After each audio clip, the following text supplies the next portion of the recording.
Shalom Bapak Ibu Saudara yang dikasihi Tuhan. Selamat pagi. Sebelum kita memulai ibadah online kita pada pagi hari ini, mari kita siapkan hati kita, kita mendekatkan diri di hadapan Tuhan. Kita mau berdoa bersatu di dalam doa. Tuhan Yesus, terima kasih Tuhan untuk setiap kasih-Mu, untuk setiap anugerah-Mu yang Kau berikan dalam setiap kehidupan kami Tuhan. Kalau pada pagi hari ini ya Tuhan, kami mau memulai Tuhan ibadah online GBI Rawajaya Tuhan. Tuhan berkati Tuhan, setiap apapun Tuhan yang kami lakukan boleh menyenangkan hati-Mu. Tuhan berkati Tuhan, setiap pujian-pujian yang keluar daripada lidah bibir kami ya Tuhan, itu untuk kemuliaan nama-Mu Tuhan. Berkati ya Tuhan, di dalam nama Tuhan Yesus kami siap memuji-Mu. Haleluya, amin. Mari Bapak Ibu Saudara, kita nyanyikan pujian ini, Sungai Sukacita-Mu mengalir dalamku.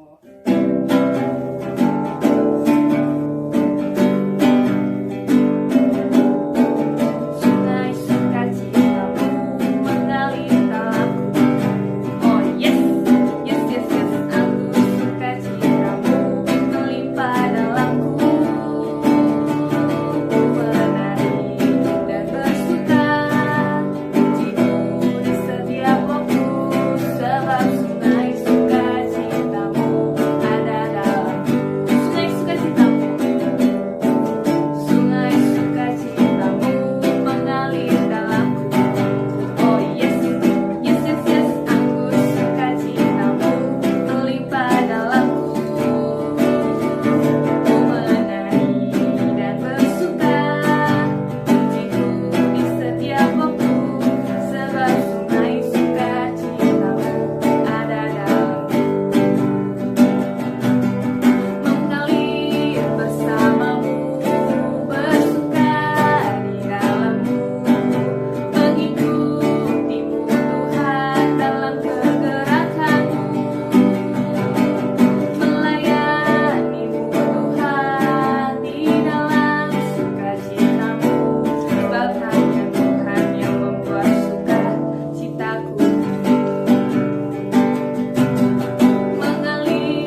Tuhan Yesus. Terima kasih Tuhan untuk setiap penyertaan-Mu, untuk setiap berkat-berkat-Mu yang Kau berikan dalam kehidupan kami Tuhan. Kami bersyukur punya Allah seperti-Mu Tuhan, Allah yang tidak pernah meninggalkan kami, Allah yang selalu menolong dan menjaga kami. Kalau sebentar kami mau mendengarkan sebagian daripada firman-Mu, Tuhan berkati Tuhan hamba-Mu yang akan membawakan firman-Mu, agar setiap apapun yang keluar daripada lidah bibirnya, semua berasal daripada-Mu. Berkati kami jemaat-Mu Tuhan, boleh mendengarkan firman-Mu nih Tuhan, boleh menjadi rema ya Tuhan, dan kekuatan bagi kami ya Tuhan. Di dalam nama Tuhan Yesus, kami siap mendengarkan firman-Mu. Haleluya, amin. Shalom Bapak Ibu, bagaimana kabarnya? Doa saya, Tuhan tetap menyertai saudara, dan harapan saya tetap semangat, jangan pernah menyerah. Kita sudah hari ini mengawali untuk kembali bersekutu dengan Tuhan. Nah, hari ini firman Tuhan berbicara mengenai kutukan. Saya baca dulu ayatnya ya. Atau bagi Bapak Ibu Saudara yang membawa Alkitab, mari kita baca Alkitab kita. Saya baca dari kitab Ulangan pasal 28 ayat 15b. Kitab Ulangan pasal 28 ayat 15b. Maka segala kutuk ini akan datang kepadamu dan mencapai engkau. Berbahagialah setiap orang yang mendengarkan firman Tuhan, merenungkan dan mempraktekannya. Ini kedengarannya nih memang agak mengerikan juga. Ya, ini kan kitab Ulangan ini kan salah satu dari kitab Taurat. Gimana nggak mengerikan ya gitu ya, kayaknya segala kutuk ini, segala kutuk berarti kan lebih dari 2 ya, banyak itu. Akan datang kepadamu, nggak cuma datang katanya, akan apa? Mencapai, berarti wah, memang ini agak menarik juga berbicara tentang kutukan. Tapi ini tentu tidak ada hubungannya dengan beberapa judul-judul film. Mungkin pernah ada di antara saudara penonton misalnya kutukan mumi, itu kan yang peristiwa di Mesir gitu ya, kutukan Farao, kutukan mumi. Apalagi di Indonesia dulu populer tahun 80-90 tuh, kutukan mak lampir. Wah, nah ini bagaimana nih dari sudut pandang Alkitab? Nah Bapak Ibu Saudara, ditinjau dari etimologinya. Nah, kata kutuk ini, etimologi itu maksudnya asal usul katanya. Etimologi itu asal usul katanya. Nah, kata kutuk ini saudara, dari Kamus Bahasa Indonesia itu mempunyai pengertian kena laknat, celaka, perkataan yang menimbulkan bencana. Agak ngeri juga gitu ya. Saya ulang, etimologinya dari bahasa Indonesia nih ya. Laknat, celaka, perkataan yang menimbulkan bencana. Nah, tentunya kita juga harus melihat dari, ya mau nggak mau kita harus lihat dari sudut pandang Alkitab. Nah, kata kutuk ini dalam Alkitab itu, kalau dari asal usul kata di bahasa Alkitab, dari bahasa Ibrani itu ada beberapa saudara. Kalau ini pendalaman Alkitab pengajar bagus nih ya. Saya hanya mengambil satu-satu saja. Nah, asal usul kutuk dari bahasa Ibraninya, misalnya tadi yang kita sudah baca dalam Ulangan pasal 28. Maka dalam bahasa Ibrani ditulis itu kelalah. Kelalah ini artinya pelanggaran umat terhadap perintah Allah.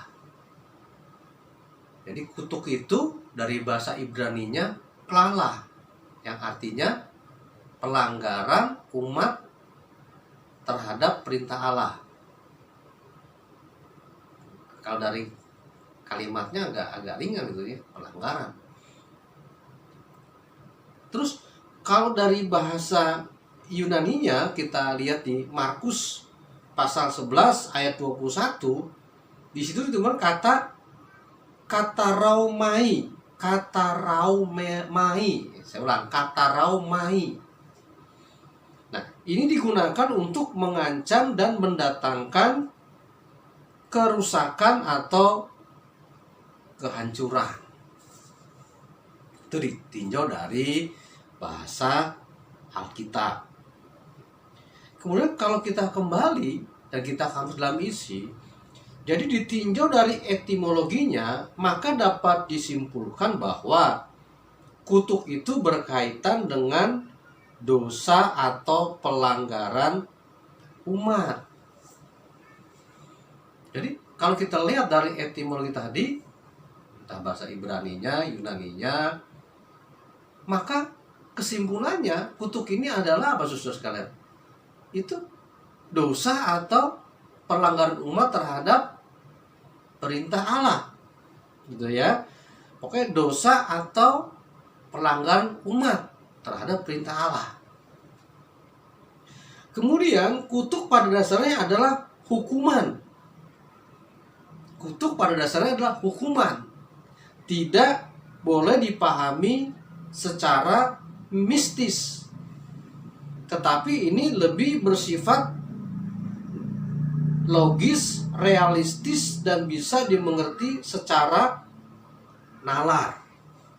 Jadi jangan dikaitkan dengan masalah mistis tentang kutukan ini. Jadi sebenarnya kutukannya hanya tentang hukuman saja. Coba kita masuk lebih dalam lagi, misalnya di dalam Perjanjian Lama. Ya, nanti setelah itu Perjanjian Baru. Dalam Perjanjian Lama, saudara sekalian, segala bentuk penyimpangan dari apa yang Tuhan tetapkan adalah pelanggaran yang mendatangkan kutuk.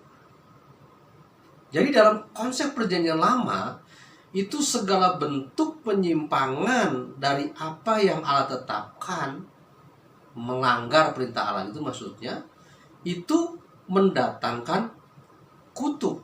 Nah, dalam konteks ini kan konteks bangsa Israel ya. Jadi kutuk dalam kerajaan Israel atau dalam kehidupan Israel hanya bertalian dengan hal-hal jasmani, mengalami penyakit, gitu ya, mengalami kematian, hal-hal yang jasmani, bukan yang bersifat yang kekal. Kemudian dalam Perjanjian Baru, saudara sekalian, dalam Perjanjian Baru itu bisa tentang dalam zaman anugerah. Nah, dalam zaman anugerah, kutuk hanya terjadi kalau seseorang itu terbuang dari hadirat Allah selama-lamanya. Nah, ini bedanya. Jadi dalam PB, dalam zaman anugerah, kutuk itu adalah hanya terjadi kalau seseorang itu terbuang dari hadirat Allah selama-lamanya. Artinya dia tidak mendapat kehidupan yang kekal. Kenapa? Pertanyaannya kan pasti begitu.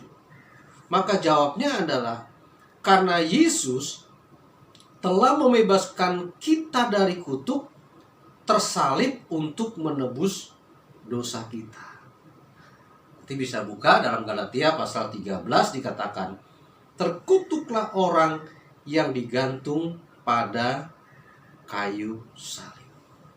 Manusia yang seharusnya terkutuk itu kemudian karena Tuhan mengasihi, Tuhan menanggung itu, dan di kayu salib Tuhan selesaikan. Sudah lunas. Artinya apa, saudara? Setiap orang yang percaya kepada Tuhan Yesus, mengaku dengan mulut Yesus adalah Tuhan dan Juru Selamat, maka tidak ada lagi kutuk di dalam kehidupannya.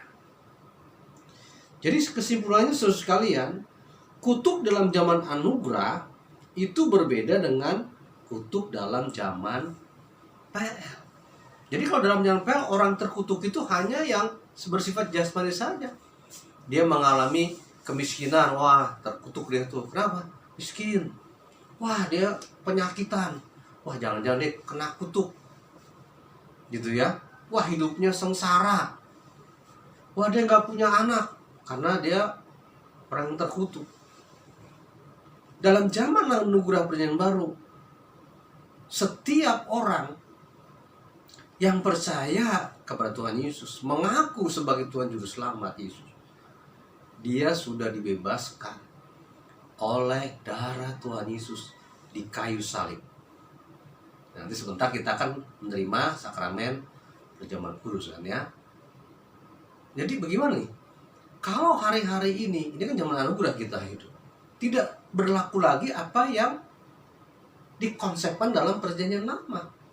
Jadi kalau orang mungkin hidupnya miskin gitu ya, belum tentu dia orang yang terkutuk, keluarga yang terkutuk.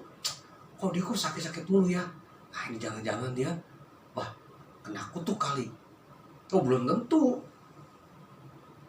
Jadi masalah kutuk zaman anugerah ini sudah tidak berlaku bagi mereka yang beriman percaya kepada siapa? Tuhan Yesus Kristus. Kalau tadi tanya kenapa? Kan sudah dibayar lunas oleh Tuhan Yesus di kayu salib. Bisa jadi kalau dia sudah berkeluarga belum punya anak, Tuhan punya rencana yang indah. Jangan dibilang lu, wah dia gak punya anak nih, wah terkutuk, belum tentu. Dia ini kok hidupnya kok pas-pasan. Udah 15 tahun, 20 tahun teman-temannya sudah punya jabatan, kok dia masih stuck. Wah jangan-jangan nih, itu persepsi yang salah. Kadang-kadang bahkan seringkali kesukaran hidup yang dialami oleh anak-anak Tuhan, justru di situ Tuhan ingin mendewasakan mereka. Hidup lebih mengandalkan Tuhan. Ini ya. Jadi kalau hari-hari ini ada di antara saudara yang bisa jadi pekerjaannya stuck, menikah belum punya keturunan ya, atau mungkin yang masih jomblo dan sebagainya, wah ini kena kutuk kali ini. Wah, kutukan dari turunan, kutukan orang tua. Ingat, setiap anak Tuhan, apapun kutukannya itu, sudah Tuhan bayar lunas di kayu salib. Nah, ini yang harus kita pahami dengan benar. Nah, inilah sekalian secara singkat saya ingin memaparkan masalah tentang kutukan. Berharap nanti ke depan mungkin kita akan lebih banyak lagi berbicara kutukan orang tua lah, kutukan orang-orang yang ingin membuat kita sengsara dan sebagainya. Nah, mungkin next kita akan bahas. Tapi yang pasti hari ini kita sudah belajar secara etimologinya, bagaimana di PL, bagaimana di PB. Jadi jangan dulu menganggap mereka yang hidup susah pada zaman anugerah ini orang yang terkutuk, nggak punya anak, kok belum kerja gitu ya, terkutuk. Belum tentu. Justru Tuhan memakai kesukaran hidup yang dialami anak Tuhan. Saya ulang, Tuhan sering memakai kesukaran hidup yang dialami anak Tuhan supaya anak Tuhan lebih mengandalkan. Demikian firman Tuhan, pesan hari ini. Berbagilah setiap orang yang mendengarkan firman Tuhan, merenungkan dan melakukannya. Tuhan memberkati. Amin. Sekarang saatnya Bapak Ibu kita mempersiapkan diri menerima sakramen perjamuan kudus. Bisa satu sebentar mempersiapkan roti, anggur untuk kita menerima berkat melalui sakramen ini. Baik, kalau sudah, kita akan ambil roti di atas tangan kanan kita. Kalau sudah, saya akan bacakan demikian sabda Tuhan. Apa yang telah kuteruskan dari Yesus, itulah yang kuajarkan kepadamu. Yesus mengambil roti, setelah itu dipecah-pecahkannya dan berkata, inilah tubuhku yang dicurahkan bagi kamu. Perbuatlah ini untuk mengingat akan aku. Mari kita makan bersama-sama dalam nama Tuhan Yesus.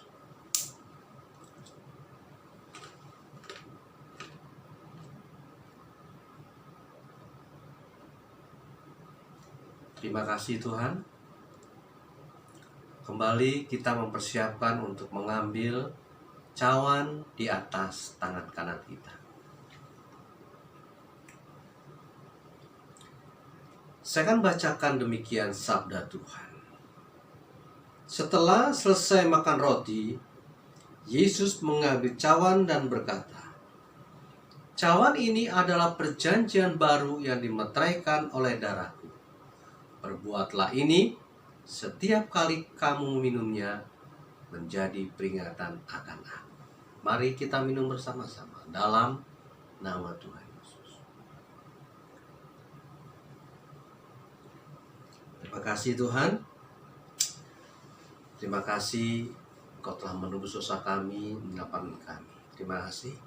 Bahkan telah melepaskan kutuk dari apapun oleh darah Tuhan Yesus Kristus. Mari Bapak Ibu jemaat yang dikasihi Tuhan, kita akan tutup ibadah kita sekaligus kita akan menerima doa berkat. Tundukkan kepala, konsentrasi, Tuhan akan melawat kita. Haleluya. Tuhan yang baik, yang kami kenal dalam nama Tuhan Yesus, terima kasih hari ini kami sudah mendengarkan firman Tuhan mengenai kutukan. Bersyukur bahwa di kayu salib darahmu telah menebus segala dosa kami. Dan tidak ada kutukan yang berkuasa atas hidup kami. Hanya Engkau yang berkuasa. Melindungi, menyertai, dan memberikan kepada kami damai sejahtera. Berkati seluruh hamba-hambamu yang sudah melayani. Berkati seluruh jemaatmu. Mari kalau jemaatmu yang sakit, kami berdoa dalam nama Tuhan Yesus, Engkau sembuhkan penyakitnya. Yang susah, Tuhan berikan penghiburan. Yang mencari pekerjaan, Tuhan buka jalan. Yang punya masalah berat, Tuhan beri pertolongan. Yang pensiun, Tuhan juga memberkati dan mencukupi. Terima kasih Tuhan. Terpujilah namamu. Kami tutup ibadah ini dalam nama Tuhan Yesus. Dan kini jemaat yang dikasihi Tuhan Yesus, mari kita mengangkat kedua tangan kita.